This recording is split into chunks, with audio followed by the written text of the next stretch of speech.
Right, hello everyone. So we're going to summarise some of the work that Jessica, myself and the team have been doing over the past, about 6 years now.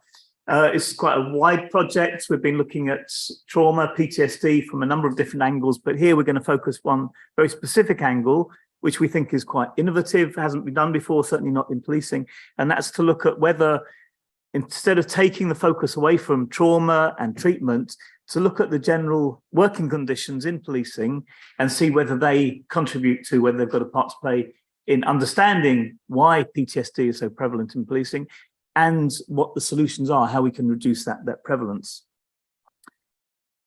We will, at the end, I hope, broaden out and mention some of the other work that we've been doing, but we're going to try and stay more narrowly focused at the moment on talking about this particular aspect of our research. It centers around the survey we've done. So this isn't a randomized controlled trial. We can't think of a way of including PTSD into randomized controlled trials for the sorts of things you'll see what we're doing. So methodologically, it's not bulletproof, but we think it's as good as it gets. We'll talk about the survey, how we did the survey. We'll talk about what we mean by job quality.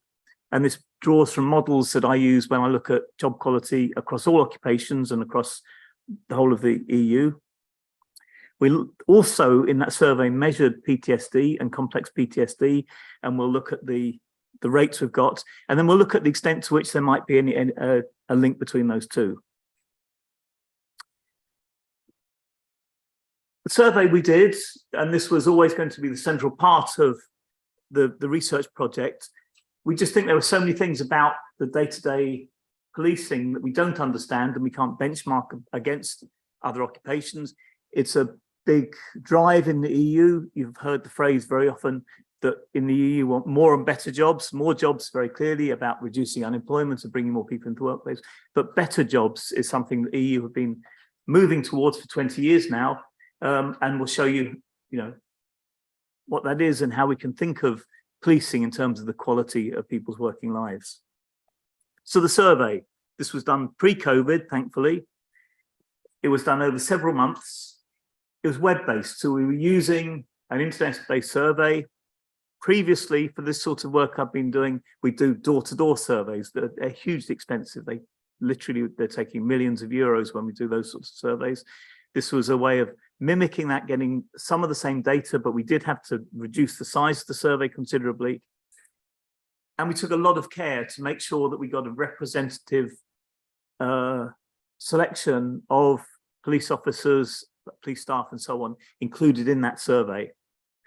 And so, for instance, when we're using social media to encourage people to take part, and we got a lot of cooperation from the various national forces to do this, we made sure that we tweeted half the time, encouraging people to tell us the good things about policing. If they are proud of their job, they should come and do the survey. Other times we're encouraging people, saying if there's things you want to report, if you think things should be better, come and do the survey. So we did everything we could, as far as we could, to make sure that we weren't attracting a particular, extreme view. And we think, as far as we can tell from all the data we look at, that we've got some high quality data there. The total size of the sample was about 18,000, but if we just, for this particular data we're showing today, is going to just focus on police officers largely. So that was about 12,000. Again, we did a lot of cleaning of that data to make sure we got rid of anywhere where people hadn't completed the survey, or where we used all sorts of indicators to think of where people weren't. We're doing it in such a hurry that we weren't getting good quality data where, for instance, straight line responding. So a lot of data cleaning went on. And I think what we're going to show gives a pretty good indication of what there is. And I'm going to, first of all, talk about the job quality measures we've got there. And then we'll go on to, Jess is going to tell you about the PTSD before we look at the link between those two. So the first question, is it a good job? Is it the sort of job you should recommend someone else? Is it objectively, when we use the sorts of measures of quality of employment that are used across Europe, are used by most researchers in this area, is it the sort of job that we'd be proud of? And by the way, I should say that we're going to show a small percentage of the data that we've got here, but everything we're going to be talking about here is already written up, published, it's been through peer review, and it's in policing. So do go and find the journal if you want to look at more. So, is policing a good job? And I'll talk through this slide because you can see it's quite complex. There are usually about 8 different dimensions that we use to look at work, people's working lives. And here we've got a reduced subset of those. We haven't got data here on earnings. We thought it was too sensitive a topic, and we haven't got so much about the physical environment. Again, we found it difficult to measure that in terms of policing. But we've got data on the other dimensions, and I'll talk you through that. And here, probably we just want to focus on, within each of these groups, 2 of these bars. The first one is police officers, and the last one, the hollow one, so that first one is the blue one, then the dark blue one, the hollow one is the benchmarking data we're using from UK employees who were interviewed in 2015 as part of that European Working Conditions Survey. So the first one, prospects, we call it, and this is partly job security, whether you're free from the fear of losing your job, but also you've got the possibility to move on to a better job, that you can move up a ladder as you get more experience. And in that way, policing is very similar to what we get from the rest of the population. So in that way, it's an okay job. The second measure you can see here is the extent to which people can use their skills and use their autonomy to make decisions by themselves in policing. And here, policing doesn't do so well, a bit behind the rest of the UK working population. Thirdly, work intensity, the extent to which people are working under constant time pressure, having to work at high speed, working to tight deadlines, always having that sense that you don't have enough time to do the job as well as you want. And I should have said, in all these cases, the higher scores mean it's a better job. And now you can see that policing is doing really a lot worse than most of the rest of the working population around the UK. So time pressure seems to be a particular problem, a serious problem, the one we know is quite closely linked to general mental health, poor mental health at work. Moving on, we've got the social environment, whether you feel respected by the people around you, whether you're bullied by those people, all those sorts of things. And again, in terms of people's mental health, generally, we know this is one of the very important scales. And here again, that social environment where we put officers into is much worse than the environment that most other people in the UK face in their daily working life.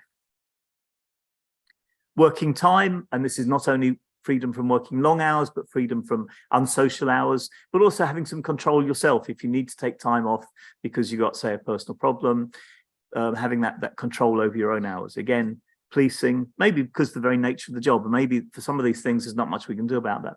Policing comes out a bit worse than what other employees get in the UK. And finally, whether your job is meaningful, whether you think you're doing a useful job, whether you get that sense of doing a job that's well done. And you may remember Sir Mark said yesterday that this was one of the good things about working in policing, that you could take this as a given. Very obviously, unlike many other industries and occupations, it's a key worker job. It's absolutely essential. Nobody's going to claim that policing is something we can do without. So unfortunately, when we look at this scale, again, we find that police are way behind the general population of the UK. And that was something that I was so surprised at, something I certainly hadn't expected in the data. It's one of those bits of data where I went back and checked and rechecked many times. But sure enough, for whatever reason, that one thing, and this is all these measures, the one that is most strongly associated with people's mental health tends to be this measure. And that's one that policing aren't doing well on. Let's move on now. So that's one set of measures we've got. Now we'll look at PTSD, and then we'll look at whether the two are connected. Yes, you can take over. Okay. So I'm going to talk a little bit about PTSD and complex PTSD. Can I just have a show of hands of who's familiar with the term PTSD? Yeah. And who knows the difference between PTSD and complex PTSD? Let's say cool. Right. Okay, so we've got a clicker. This is where I mess it up. We used a measure ICD-11 for PTSD. It was really convenient, just as we were designing the survey, and I only really meant for it to be quite a short survey of, possibly 200, 300 officers, just to try and understand the nuances around, understanding about trauma. And we were really lucky to have a chap called Professor Chris Bruin from UCL on board, who'd been my kind of like a guru on all things traumatic. professionally, not personally, for quite a long time. And he said, well, actually, we've just released the ITQ, which is a new measure of complex PTSD as well as PTSD. Why don't you use it? So this was the first time that the ITQ was used in an occupation in the world. And obviously the first time that we'd measured PTSD and complex PTSD in policing. So it was a first for the UK and also a first internationally. And it was a bit scary, to be fair. But it all worked out very well. And just in terms of the basics around PTSD, categorized by three kind of core features, clusters of symptoms. The first is one that you might be familiar with. People in kind of popular psychology refers to them as flashbacks, but these are intrusions, visual or audio intrusions, and a sense of re-experiencing the event. And when you watch kind of like police dramas or any sort of psychological thriller, you have this idea of a flashback being the most critical thing that people kind of cover their faces and fall to the floor and so on and so forth. They can be very, very subtle, and they can become very, very announced. It's a thought that basically comes into your mind that is unannounced and unbidden, and relates to a memory that you've had of something that you found very, very difficult, but it's usually incomplete and comes out of the blue. So you feel you're being pinged back to that experience.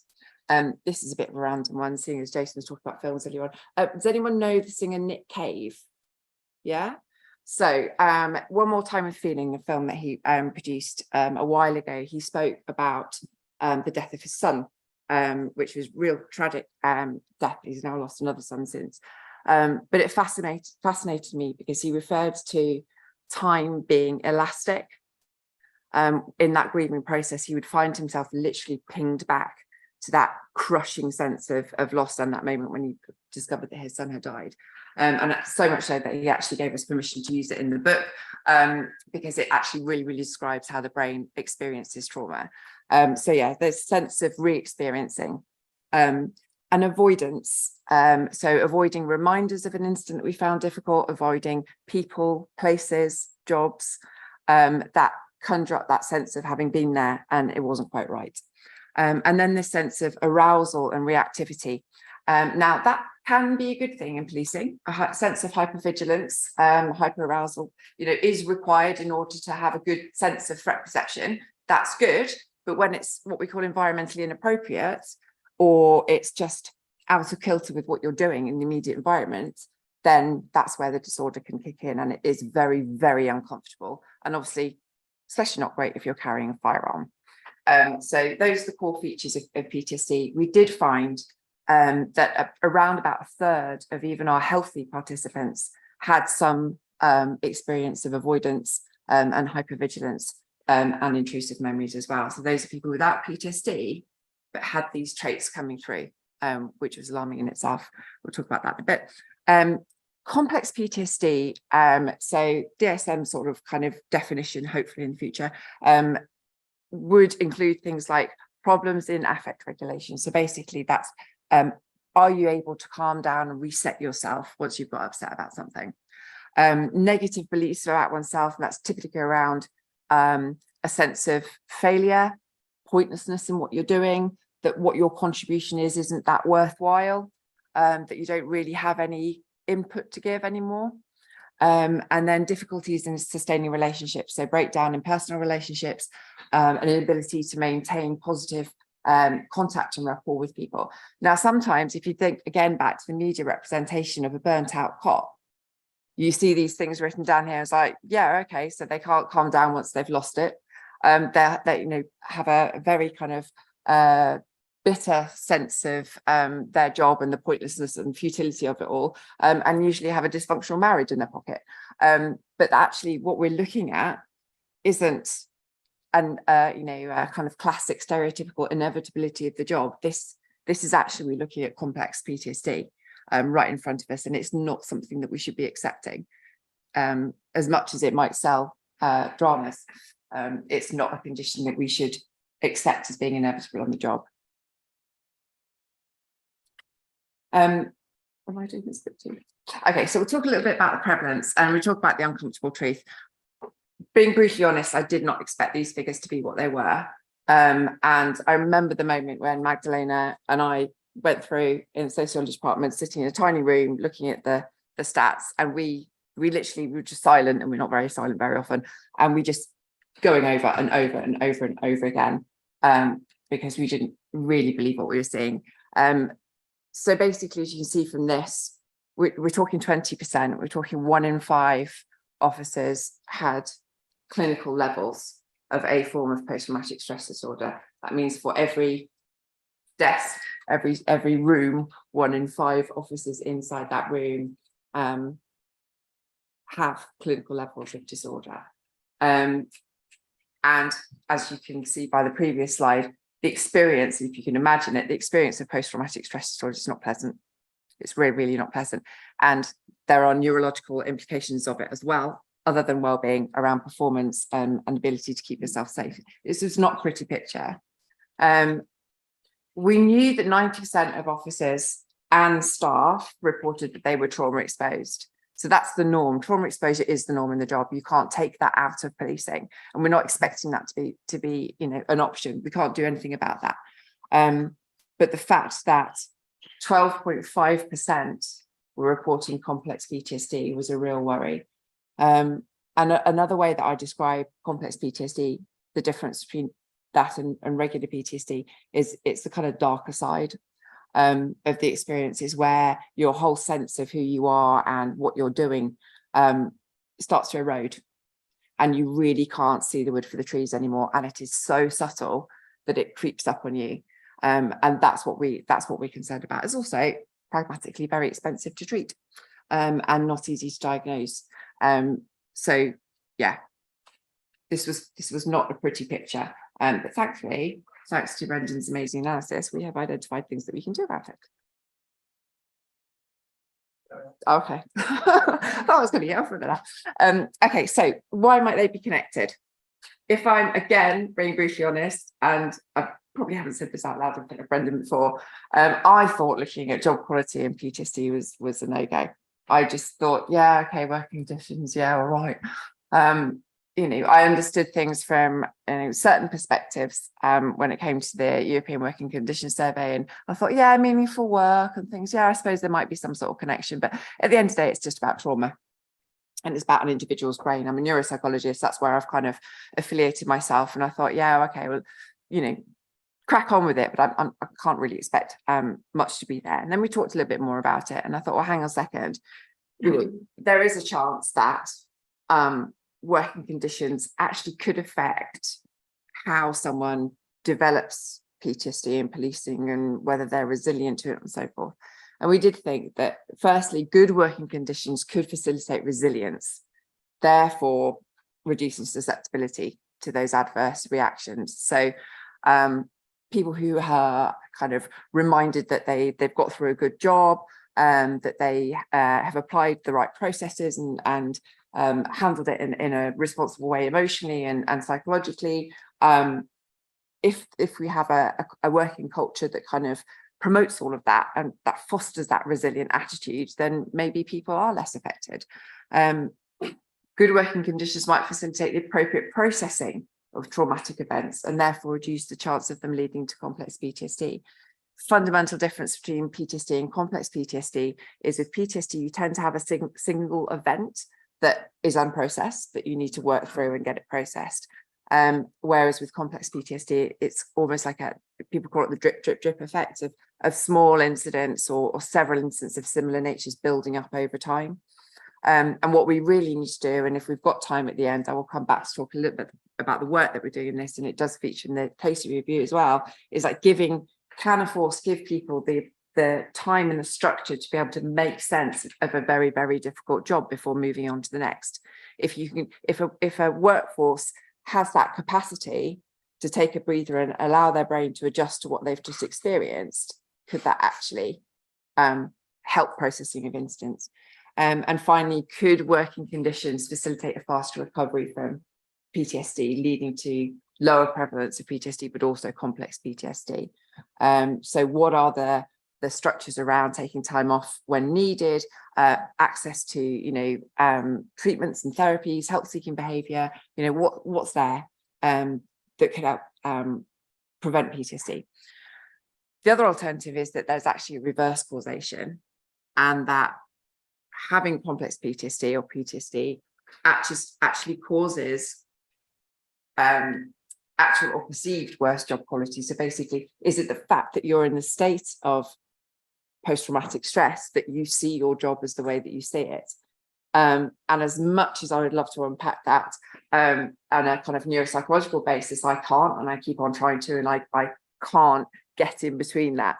But Brendan will talk a little bit more about things at a force level, and that's when we can start to see, actually, is this reverse causation viable or not? But I'll let Brendan talk about that.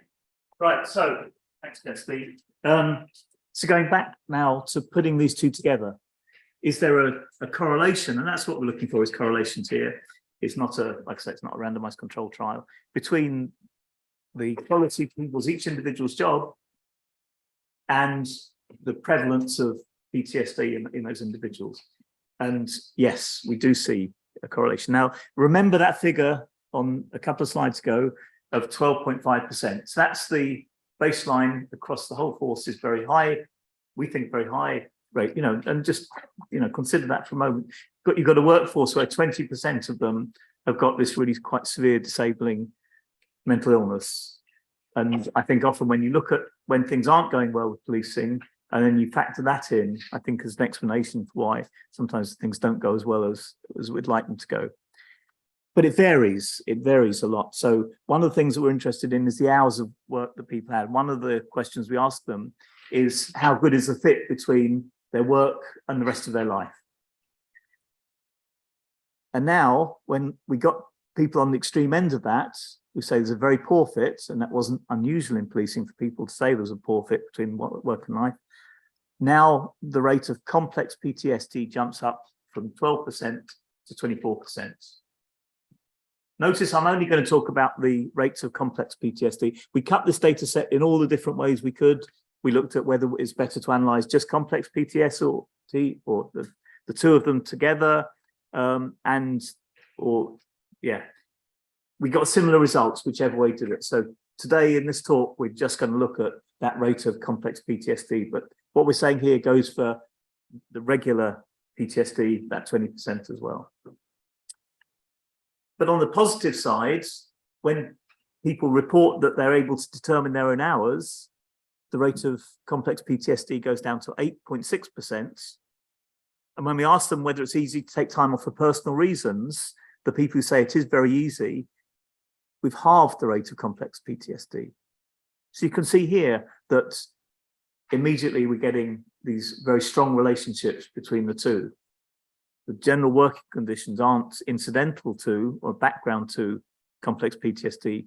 They seem absolutely be central to understanding why it's so much higher in some situations than others. So moving on, so that was our first looking at people's hours of work, our first dimension of job quality.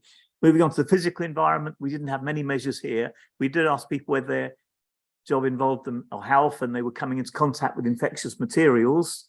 People would be worried that they might get well, it was pre-COVID, but hepatitis type or dealing with other HIV infections, that sort of thing.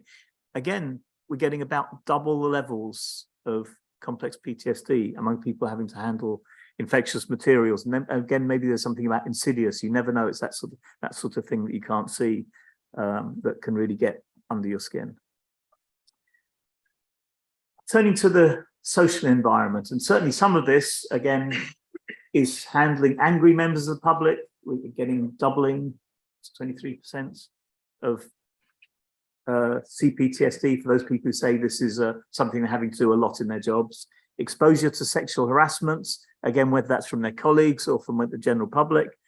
Most of it's from the general public, but again, it's one of those things that, for whatever reason, we can only speculate why it is. But at least if you go out into a hazardous environment, if you come back into a safe environment, then it probably gives you that situation where you can process trauma and in a way that then it won't lead to PTSD. If you're coming back into an environment where there's sex harassment within that safe environment, then again, maybe that's why we get such high rates of PTSD there. But these things are specific. Some of the things that we just take as granted that police having to deal with, like exposure to physical violence or verbal abuse, they don't lead to elevated risks of PTSD. So it's not just anything that bad can happen to you can create this. It is quite specific. One of the things we haven't put here, again, we're still trying to work out what it is, but we get very high rates when people say they're having to deal with humiliating behaviors, very high rates. But the very highest incidents we found were when we looked at support that people get from their colleagues and support from the managers. Now, the good news is that overwhelmingly police find that they can rely on their peers and their managers for support. But when we look at that minority that say they can never reply, the other end of that scale, then we've got rates of CPTSD of, you can see, 44%. It's massive. Nearly half of those people have got CPTSD. Again, I think in that situation, you could well argue that there's a reverse causation going on. Again, support from managers, a bit less important than peers, but still, again, a very strong relationship. Work intensity, the speed of work, working to tight deadlines all the time, got 18, 19% CPTSD. Again, a very clear elevation. And what about that sense of autonomy? We know all the psychological literature on this suggests it's a very important part of people's working lives, being able to control what you do yourself, take decisions yourself, being able to use your own ideas at work. Again, we've got that people who can't do that, they're never let, their work in life never gives them the opportunity to do that. We're getting doubling the rate of CPTSD. And finally, this meaningful work measure that I've mentioned before that is particularly poor, surprisingly poor in policing. Those people who say they never get feelings of a job well done, 28% CPTSD. For the people who say that they don't get that feeling of doing anything useful, and that, to me, that's shocking that somebody's involved in policing, but they say they don't feel that they're doing useful work. There we've got over 30% of CPTSD. I'm going to move on now to another set of analyses we did, which I think are looking at the same data, but in a different way, and overcome this problem of reverse causality, I hope. You may remember, so we got the cooperation of all the police forces up and down the country, and some of them were a lot better, more enthusiastic than others. So some of the forces didn't send out the social media, didn't encourage people to fill in the survey in workplace, but many did. And here we're just going to limit our analyses to those 18 forces where we had at least 300 of our 12,000 respondents in that force. There was, like I said, a lot of variation in the responses we were getting. And then we can look at the average levels of working conditions in those forces, and they varied a lot. And we can look at average levels of PTSD. And for these analyses, for statistical reasons, we're lumping them two together, going back to that 20% prevalence overall of complex and regular PTSD. I'll show you one example here, but there are other examples that we look at in the written paper. And again, looking at this work intensity variable, and this is again showing you that typically when we ask this question of the general public outside of policing, a lot of people say that they work to tight deadlines only a small minority of the time, almost never, around a quarter of the time. Here you can see in policing that the modal category of people saying they're working under this time pressure almost all of the time, and the second category is all of the time. So that really is quite distinctively different from what we're getting in jobs outside policing. When we look at that relationship of that variable to the rates of PTSD, so we've got rates of PTSD and complex PTSD added together on the vertical axis. And you can see, again, a huge variation between forces. We're not going to tell you who those forces are. We're not going to name and shame. We gave an undertaking to forces who were so good at encouraging people to take part in the research. But just to say that the forces that are at the extremes on this, they're not the forces that you might think would be different. Like it's not the Met. It's not that sort of force.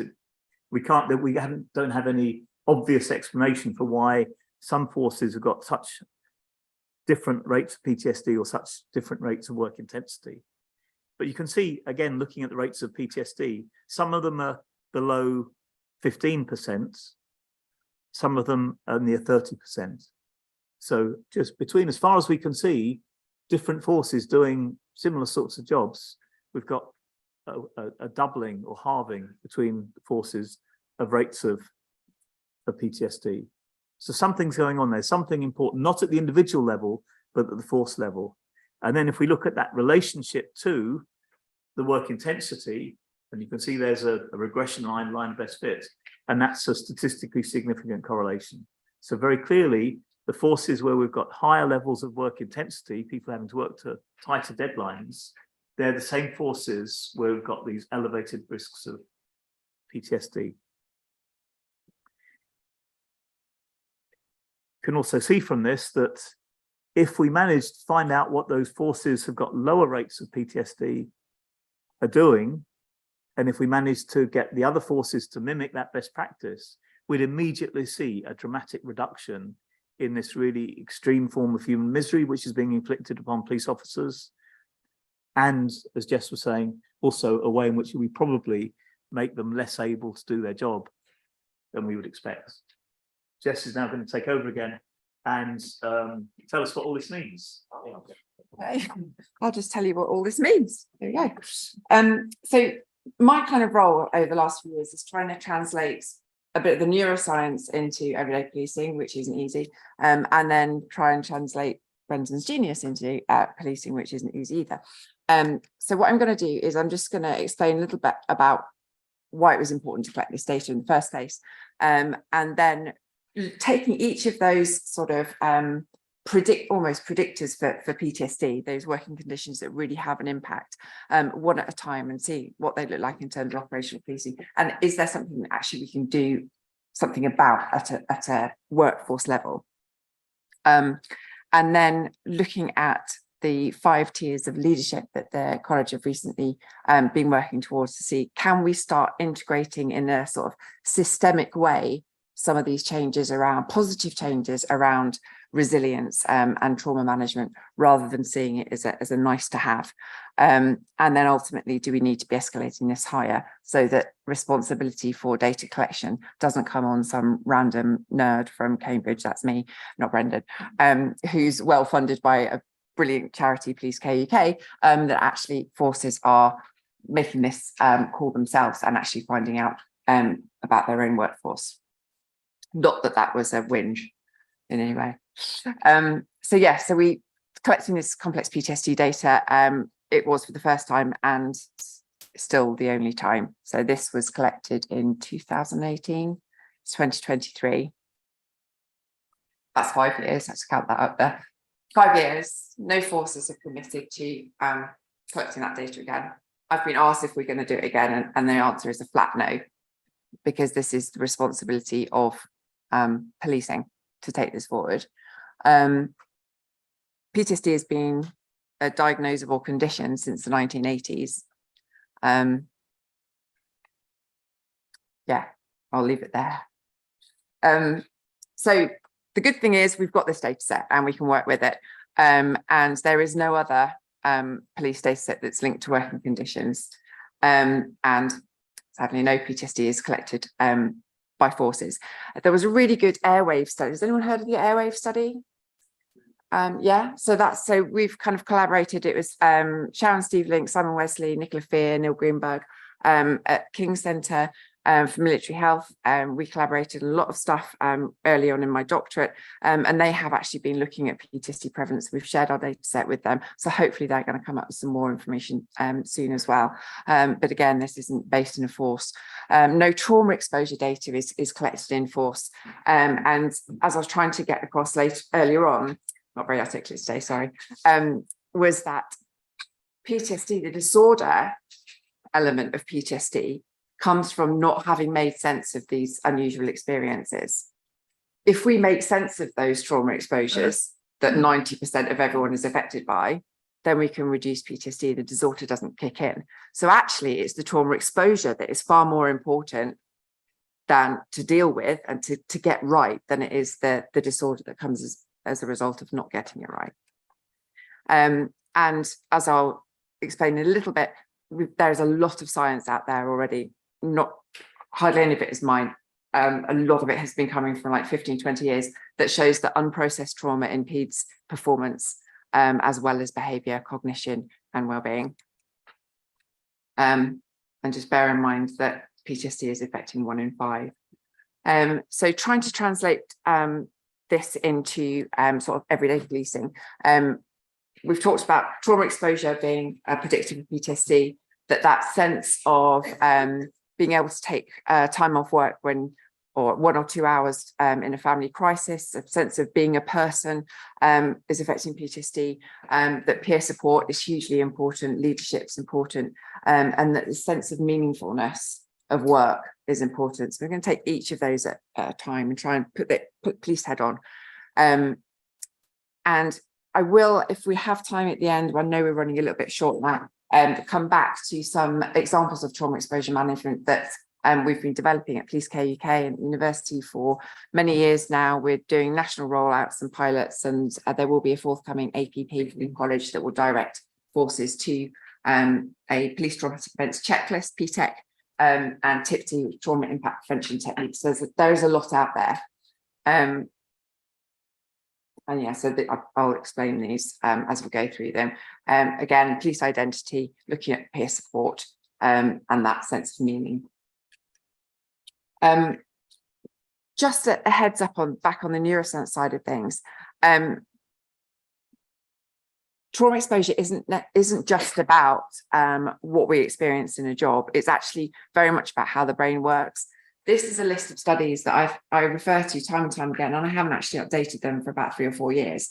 These are studies that actually show a physical change in police officers' brains as a result of the jobs that they do. So this isn't touchy-feely like, oh, some people are up for dealing with trauma exposure and some people just aren't, they're not cut from the right cloth, etc., etc. This is about how the job physically rewires your thinking. And this is the kind of basics behind the concept of a policing mind, as in it's not just a mindset, it's not an attitudinal notion. This is a physical reality that the nature of the job will change how the brain areas are activated, stimulated, connected together, and how that then affects our behavior, our cognition, our ability to relate to other people. And it's really fascinating, but it's really useless if we don't translate it into operational policing. It's a very lovely, nice to see for someone like me who's interested in neuropsychology and is part of the policing family, but it's no good being a nice to see. It has to be actually inside everyone else's thinking and awareness. And that's just really, really important that we bring that in as much as we can. So again, in the survey, we did ask if people had, did they feel that they had time to process an incident before they moved on to the next job? And this was pre-COVID and pre-everything that's been happening recently, and 55% said no, they didn't. And 65% said that they felt that trauma wasn't well managed in their force, and there was a correlation between the two. So I can talk a little bit more about the techniques and stuff that we've got to deal with trauma exposure later, and I'll leave my contact details if anyone's interested, then we can talk another time. When it comes to what I call police identity here, the question that was asked, like, do you feel you can take 1 or 2 hours off into at a time of family crisis, I think it was. The reason I think this is so important is that this is where an individual makes the call between the people that they love and the job that they do. And that I think just gets overlooked so much, that every time somebody turns up to work, that they are making a sacrifice, that they have a life, that they are a whole human outside of that uniform, and that there are people that they're leaving behind at home who have the needs and who, you know, call on them and rely on them and love them. And I think we don't consider that. And I think that's why it's so crucial. I mean, my interpretation is that where people feel that, yeah, actually my force would back me, if I really needed to support my family or someone that I care about, an elderly person or whatever, someone that means something to me, I could make the call not to be a police officer for an hour, but to be a family member. And I think that's really important for sense of self and for your resilience on the job and your trust in the organisation as well, that they would have your back. We talked about peer support earlier on, and I do suggest that you read the paper, mainly because Brendan wrote most of it and it's not my waffle. But the way that you articulate bits here, that if there are threats from within the environment that you are in at work, that betrayal increases the risk of PTSD and CPTSD. They're thinking back at looking at the culture at the moment and thinking to the challenges that Mr. Rowley had, Sir Mark, whatever we call him, was verbalising yesterday, and you're going through the Casey review, you watch the media and people's perceptions of what policing means at the moment. And that sense of betrayal, when you talk to officers as well, that sense of betrayal by the public is really, really hard for them to swallow. The sense of betrayal of these individuals who are the rotten apples, the cancerous growths, whatever we want to call them, that sense of eating away at who they think they are in their commitment to the job and a family, as in the police family. It's no wonder that this is leaving people vulnerable to PTSD, and that really worries me at the moment, because we're not looking after that sense of betrayal. And again, go back to the case review and the point that Brendan made earlier is that there's this sense, not having a sense of meaningful work was a real shocker for me. I was very arrogant about it, and I was thinking, yeah, well, it's going to be great because we're going to show that everyone's going to have a really passionate sense of commitment to the job because it's such a fulfilling job to do. You can tell I'm not a police officer. I'm very enthusiastic and supportive of policing, but I'm not in the rub of it all. And I just think this is a real shame that we are so reliant on the police family to look after us, and there is so much worthy of respect, and yet there is that lack of meaning. Really good work done by a lady called Sarah Charman, that I borrowed heavily from in the book. Fantastic study about what motivated new recruits, and it was around meaningfulness, and it was just so hard to see our data to show that it's just not there, and we would love it to be there, but it's not, and that's really quite hard to swallow.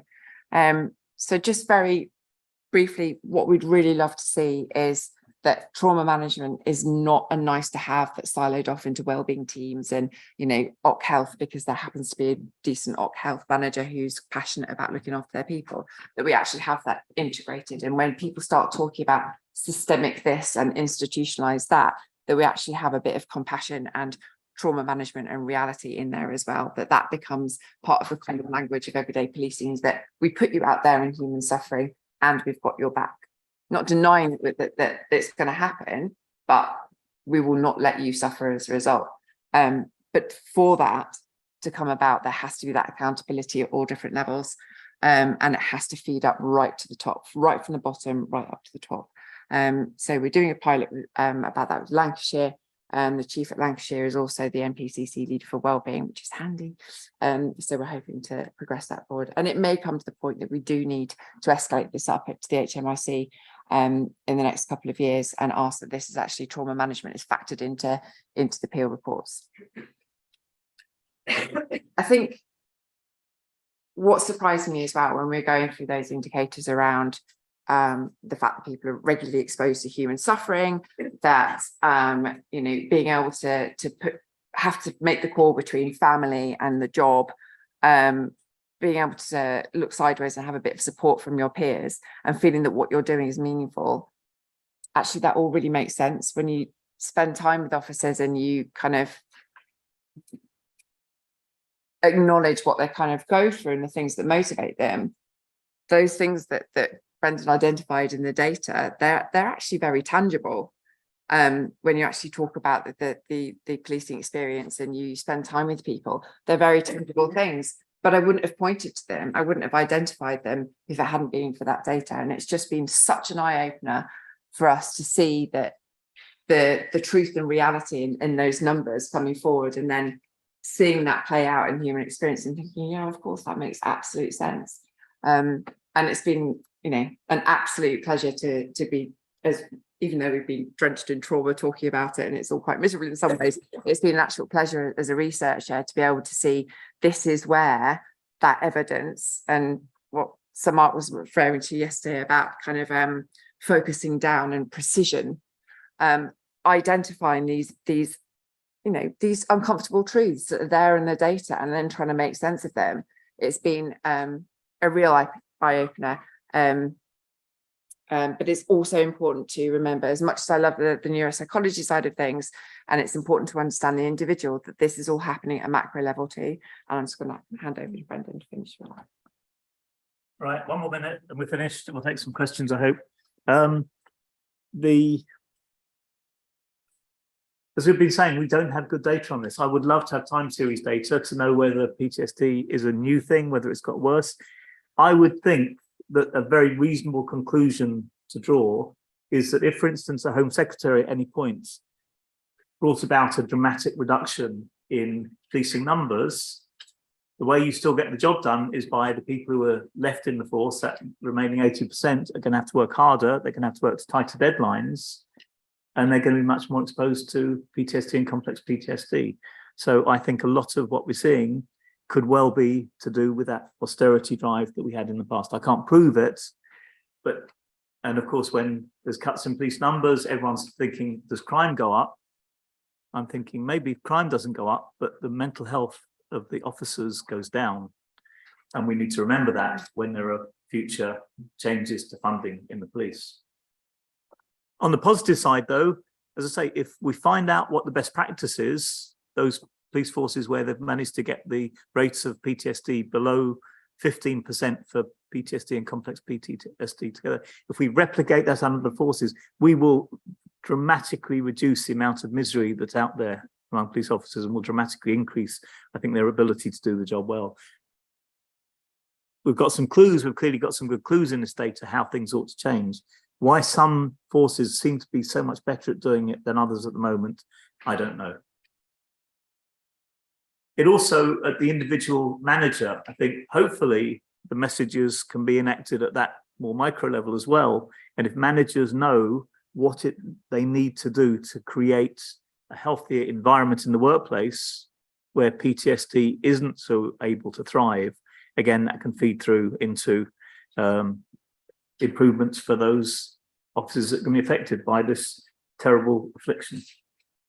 There you are, we're finished. And yeah, I think you didn't actually say that you wrote this book, Jess. I think you said everything else about the book. You promoted everything. Jess wrote this book. It came out, what, in the last couple of years? Yeah. But it goes into a lot of what we've been talking about in more detail, both as an academic and a practitioner level. So there you are.